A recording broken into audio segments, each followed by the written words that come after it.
Alors, ce que je vais faire aujourd'hui, c'est de vous parler du travail d'une artiste de Montréal, Natasha Niederstrass, dont le travail, vous allez le voir très vite, touche en partie à la culture populaire. Alors, c'est un travail auquel je me suis intéressé dans la foulée de mes intérêts pour la photographie en art contemporain et pour des artistes comme Corinne Maybotts, Angela Strassheim, des artistes que je ne sais pas si vous les connaissez, ils ne sont pas tellement connus malheureusement, mais je m'efforce de les faire connaître parce que ce sont des travaux qui sont très très intéressants sur les rapports entre la photographie, l'art actuel et la scène de crime. Donc l'imaginaire de la scène de crime comme objet spécifique pour la photographie. Alors vous savez qu'il y a dans l'histoire de la photographie un point de rencontre entre le développement de la criminologie scientifique à la fin du 19e siècle et la photographie. C'est un point de rencontre qui est d'ailleurs contemporain de l'invention de la psychanalyse, à laquelle je m'intéresse beaucoup. Point de rencontre qui a intéressé des gens comme Walter Benjamin, par exemple. Il en parle dans son ouvrage sur Baudelaire ou dans La petite histoire de la photographie. Donc, chez Benjamin, il y a cette idée que vont de pair l'invention de la photographie judiciaire, la criminologie moderne et scientifique, notamment avec Alphonse Bertillon, et la modernité, au sens de Baudelaire, au sens de Benjamin. C'est-à-dire qu'au fond, pour Benjamin, il y a un changement de paradigme avec l'invention de la criminologie moderne et de l'utilisation de la photographie pour la criminologie. Il y a un changement de paradigme et cette affaire, c'est-à-dire la proximité historique entre sciences du crime et photographie, est très, très importante pour l'histoire de la photographie. C'est-à-dire que, par exemple, lorsque les surréalistes s'intéressent à la photographie, en particulier aux photographies de Eugène Adjet qui faisait des vues de Paris tôt le matin, les surréalistes ont récupéré ce point de rencontre entre scène de crime et photographie, comme si il y avait une parité qui était inévitable. Or, toute cette histoire, pour Benjamin, prend racine dans un contexte où on est en train, pour lui, de redéfinir une modernité à travers, par exemple, l'importance qui est donnée aux faits divers, chez Edgar Allan Poe, par exemple, avec Le mystère de Marie Roget, qui est un texte que vous connaissez sûrement, qui est célèbre et qui est très, très important pour cette histoire. C'est une modernité où se rencontrent photographie, technique de reproduction mécanisée, pour parler comme Benjamin, faits divers et art de l'interprétation. Alors évidemment, c'est aussi tout le fameux paradigme indiciaire de Carlo Ginzburg qu'on peut aussi inclure comme l'arrière-plan de cette histoire, c'est-à-dire une lecture de la fin du 19e siècle que l'on voit hanté par la question de l'indice qu'il s'agit de déchiffrer, que ce soit au moment où apparaît le roman policier moderne avec Poe et Conan Doyle, essentiellement, ou que ce soit au moment, qui est à peu près le même, où apparaît la psychanalyse de Freud. Alors, je ne vais pas m'attarder là-dessus, sur Freud, Benjamin et compagnie. Tout ça est assez connu, en fait. Et puis je me dis, bon, c'est l'été, il fait peut-être un peu chaud pour parler de Freud. Ce que je veux plutôt vous indiquer, c'est les grandes lignes d'une œuvre en photographie actuelle, donc dans le travail de Natasha Niederstrass, qui s'inscrit en continuité avec cette histoire-là. Cette continuité, je ne vais pas avoir le temps aujourd'hui de la reconstruire. On a déjà pris un peu de retard dans le colloque. Je vais essayer de ne pas déborder. Mais disons que vous me faites confiance et vous pourrez aussi l'imaginer, cette continuité, à partir des images que je vais vous montrer. Donc, Natasha Niederstrass, c'est une artiste qui a une démarche, vous allez voir, qui est assez particulière et qui aborde un certain nombre de problèmes en photographie avec une très, très grande finesse, selon moi. Elle s'intéresse au rapport entre le crime et la démarche de l'artiste, la lecture de l'œuvre comme enquête, les rapports entre photographie et scène de crime qui m'intéressent en particulier. Et je dirais aussi qu'elle s'intéresse à l'iconisation, le devenir icône, si vous voulez, de la femme à travers l'imaginaire populaire du fait divers ou du cinéma d'horreur. Alors, par exemple, je mentionne ce travail-là à titre introductif. Elle a fait en 2006 une série d'images réalisées à partir des films de slashers. Vous allez les reconnaître, j'imagine. Donc, Halloween, I Spit on Your Grave, mais un peu moins connu peut-être, mais enfin peut-être pas pour vous. Black Christmas. Donc des arrêts sur image tirés en très très grand format, un peu comme s'il s'agissait de tableaux. Alors, ce qui l'intéressait à cette époque-là, bon, vous l'avez peut-être deviné, c'est la figure de la Final Girl. D'ailleurs, le titre de l'exposition, c'était The Final Girl. Donc, la photographe a voulu montrer à un moment précis dans chaque film, où on pourrait dire que la logique de la prédation se renverse et où on comprend que le film se met à tourner autour de ce personnage qui devient le centre de l'action pour précipiter le film vers son dénouement. Denis Méliès, tout à l'heure, parlait de la segmentation des figures par rapport à la mémoire d'un genre.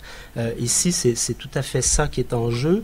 Mais je dirais que c'est aussi la mémoire du film lui-même qui est en jeu, puisque lorsqu'on regarde ces images, on est porté, si on a vu le film, à reconstruire le film dans notre tête pour essayer de retrouver le moment où cette image-là vient s'insérer. Alors, c'est un travail qui est très subtil, mais qui a des effets sur la lecture des films eux-mêmes, puisque lorsqu'on revoit les films après ces images-là, on attend le moment où on tombe pile sur l'image qui a été arrêtée, et du coup, c'est comme si le travail de l'artiste avait créé une ponctuation dans notre rapport au film et dans notre appréhension de la dynamique même des images du film. Bien.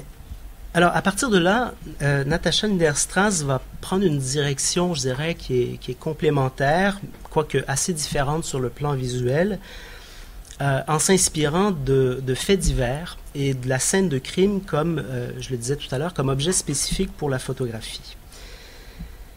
Donc, en 2014, c'était à la Galerie 3 Points à Montréal, elle a montré tout un travail inspiré par le meurtre de Marie Gallagher, qui a été assassiné et décapité au 19e siècle à coups de hache. C'est une histoire sordide dans Griffintown à Montréal, donc à la fin du 19e siècle.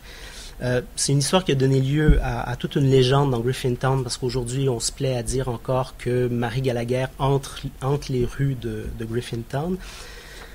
Donc, c'est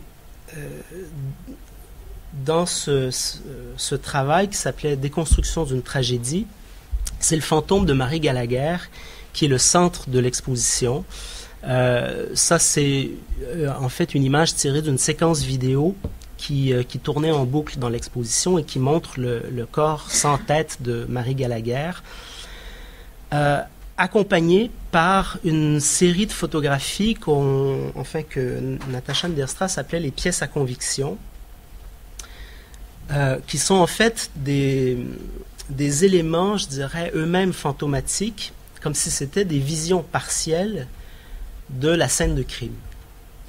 Alors, ça n'a pas du tout le statut d'image objective, scientifique, c'est presque des hallucinations, ça a quelque chose d'onirique au fond. Je les appelle les vues partielles. Voilà. Alors, j'attire votre attention sur le fait que ce sont des photographies, mais présentées comme des tableaux. D'ailleurs, le format, c'est le format tableau, si je peux dire, et chaque image donne l'impression d'être de la peinture. C'est de la photo qui se prend pour de la peinture. Et d'ailleurs, même lorsqu'on s'approche très très près de ces images-là, vraiment on s'interroge, on se demande si c'est de la photo ou de la peinture, puisque c'est des images qui sont un peu retravaillées.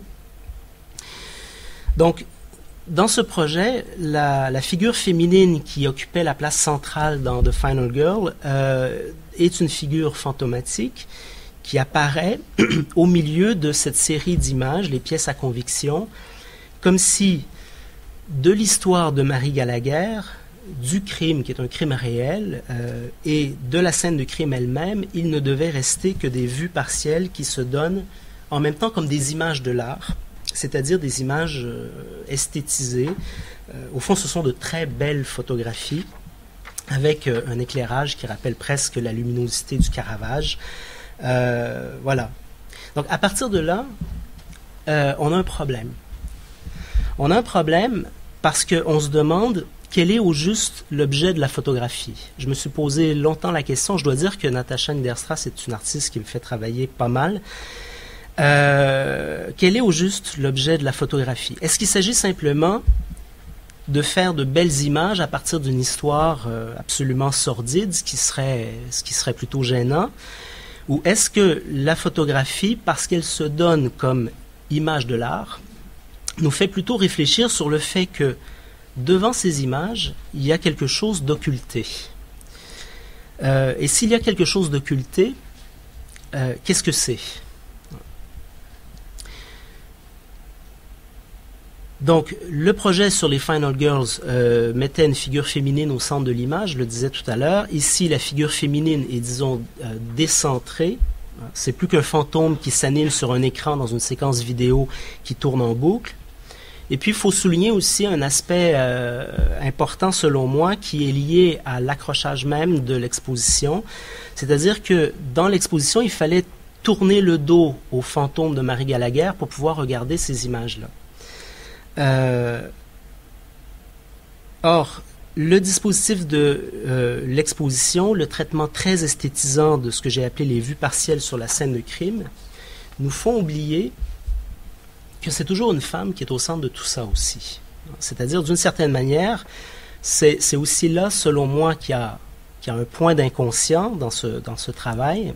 C'est-à-dire qu'au fond, c'est un travail qui fait surgir un point d'inconscient, comme si l'exposition devait nous faire oublier quelque chose pour mieux nous le rappeler.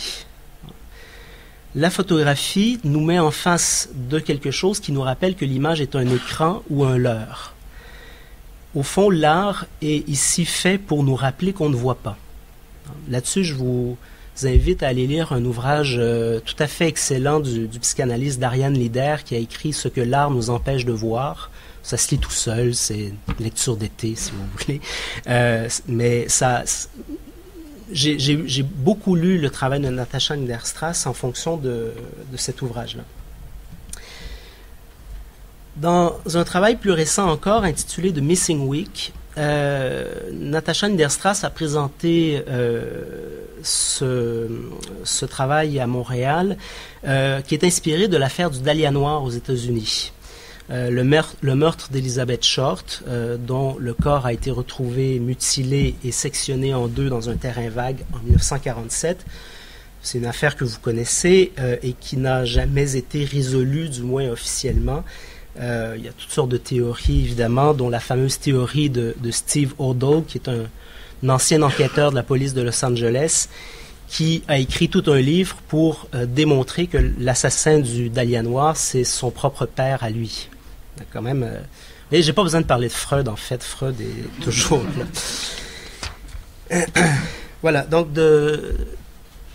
dans The Missing Week, Natasha Niederstrass a reconstitué l'itinéraire d'Elizabeth Short durant la semaine qui précède sa disparition. Alors, elle a photographié chaque endroit où quelqu'un a pu témoigner de l'apparition d'Elizabeth Short et on peut lire sur chaque image un ruban textuel qui est un fragment de témoignage. Donc, The Missing Week reconstitue des lieux, reconstitue un itinéraire. L'œuvre suppose une géographie qui est montrée aussi dans l'exposition et des archives qui participent également de l'exposition. mais ce sont des archives raturées, trouées. Voilà. Et puis, The Missing Week, c'est aussi une temporalité, il faudrait le dire. C'est la semaine qui manque, littéralement, pleine d'ombre et qui émerge par ponction sur les lieux de la disparition d'Elizabeth Short. Elizabeth Short devient une nouvelle figure du fantôme, mais c'est ici la vivante qui est fantomatique.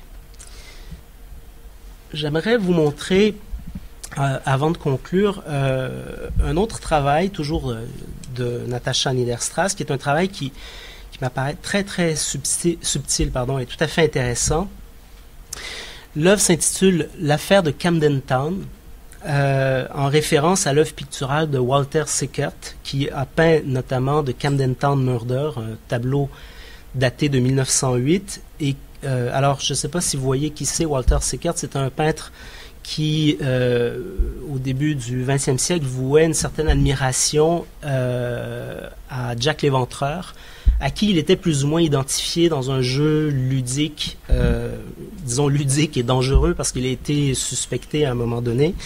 Alors vous savez peut-être que cette affaire-là a été reprise par la romancière Patricia Cornwell, qui a écrit aussi un livre pour montrer que Sickert, c'est Jack l'Éventreur.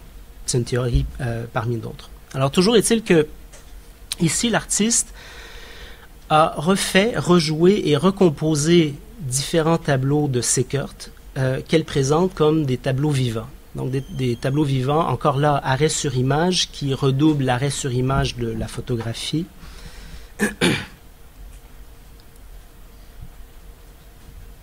C'est des images qui sont volontairement très très sombres. L'ombre dans le travail de Natasha Niederstrass est très important. Voilà. Alors ce qu'on retrouve ici, c'est ce même double effet que j'ai indiqué tout à l'heure à propos des images inspirées par le meurtre de Mary Gallagher, c'est-à-dire que d'une part, ce sont de très belles images, de très belles photographies, je mets ça entre guillemets, d'ailleurs très éloignées de la peinture de Sickert qui, elle, est une peinture qui est très très violente, très brutale.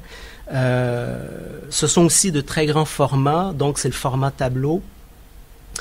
Mais surtout, chaque image nous donne l'impression que l'image est comme en décalage. Et c'est l'impression qu'on a lorsqu'on est au centre de l'exposition. Ici encore, l'accrochage est très important. L'ensemble était disposé, ça c'était à Occurrence, à Montréal. L'ensemble était disposé de façon, si vous voulez, panoramique, circulaire. Autrement dit, il n'y a pas d'ordre. Et aucune lecture de l'ensemble ne peut décider du sens de la scène. Donc, si on connaît l'œuvre de Sickert, on reconnaît les tableaux de Sickert, mais de la façon dont c'est disposé, et comme l'exposition était appelée « L'affaire de Camden Town » au singulier, on a l'impression que chaque image devrait nous renvoyer à une même scène. Alors, est-ce qu'il s'agit de plusieurs scènes autonomes prises isolément, ou encore est-ce qu'il s'agit d'une seule scène que l'on aurait arrangée, mais qui nous apparaîtrait ici image par image, comme disloquée par rapport à l'ensemble? On est devant quelque chose qui est toujours manquant, au fond, c'est-à-dire que quelque chose manque dans l'image, et qui, dans le cas de l'affaire de Camden Town, serait lié à l'articulation narrative des images par rapport aux autres images. C'est-à-dire qu'au fond, c'est pour ça que j'en parlais comme d'une scène disloquée, c'est-à-dire que c'est l'articulation narrative qui manque. On ne peut pas dire le commencement ni la fin. On arrive trop tôt ou on arrive trop tard par rapport à ce qui est en train de se passer. Et là, l'artiste nous invite à porter une attention plus particulière qui se reflète sur l'ensemble de son travail, c'est-à-dire que au fond, nous sommes au milieu de ces images, et là, revoyez toutes les images que je vous ai montrées aujourd'hui. Nous sommes au milieu de ces images, pris dans le circuit de notre propre regard, qui est aussi notre propre lecture vis-à-vis de ces images. Ce qui compte, c'est l'itinéraire qu'on fait, nous, comme spectateurs de l'exposition. C'est un itinéraire de lecture. et qui en même temps ne peut que nous forcer à composer avec quelque chose qui est continuellement occulté. Donc, ce sont toujours des vues partielles, des vues tronquées, ce sont des instants d'image fixe qui ne nous donnent jamais toute la scène, et c'est pour ça que c'est un travail qui rend tout à fait sensible ce que j'appellerais un inconscient visuel.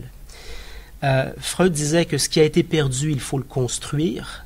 Remarquez bien qu'il ne dit pas reconstruire, il dit qu'il faut le construire, parce que toute construction à propos de ce qui a été, au sens de la psychanalyse, ne peut être élaborée pour la première fois qu'à partir du moment où on en prend acte. C'est-à-dire qu'on élabore qu'après coup, et ainsi de suite. Au moment où on vit les choses, c'est pas construit, c'est construit après.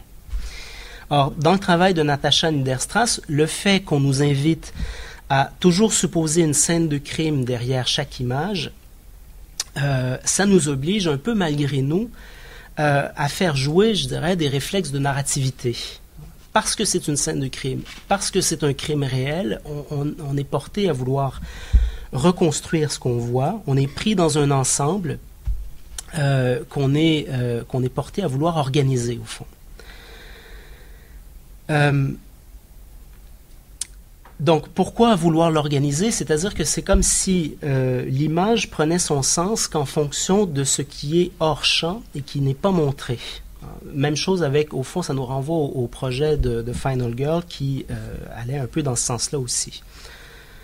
Or, sur ce point, l'œuvre photographique de Natasha Niederstrass convoque une grande partie de l'histoire de la photographie qui s'est beaucoup constituée à la fin du 19e siècle et au début du 20e siècle, comme je le disais tout à l'heure, dans le contexte de la criminologie naissante, à cause précisément de la prétention de la photographie à l'objectivité, à cause de la confiance qu'on avait dans la transparence de la photographie. Or ici, c'est plutôt l'inverse. On est devant un usage de la photographie qui fait écran et qui nous indique que quelque chose reste en dehors de l'image, ce qui, justement, remet en question la confiance que l'on a envers la photographie.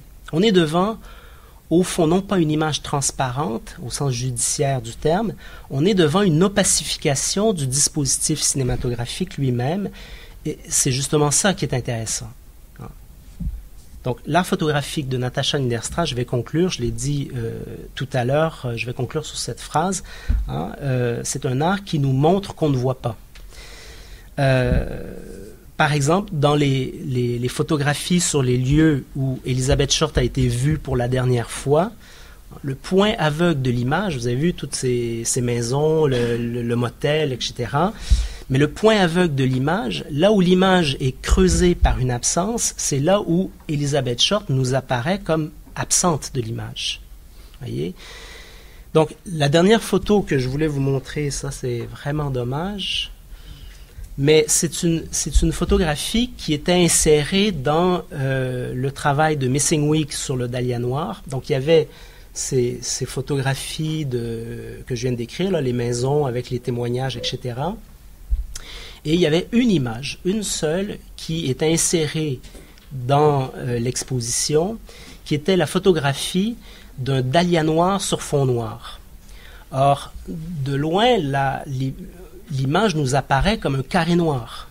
Et c'est le dahlia noir sur fond noir qui était à peine perceptible de loin, qui est, à mon sens, l'image la plus importante de cette exposition. J'y avais pas pensé, mais je le dis devant vous. Puis Natasha est ici, je souhaitais lui dire aujourd'hui. Voilà, je m'arrête ici. Merci beaucoup.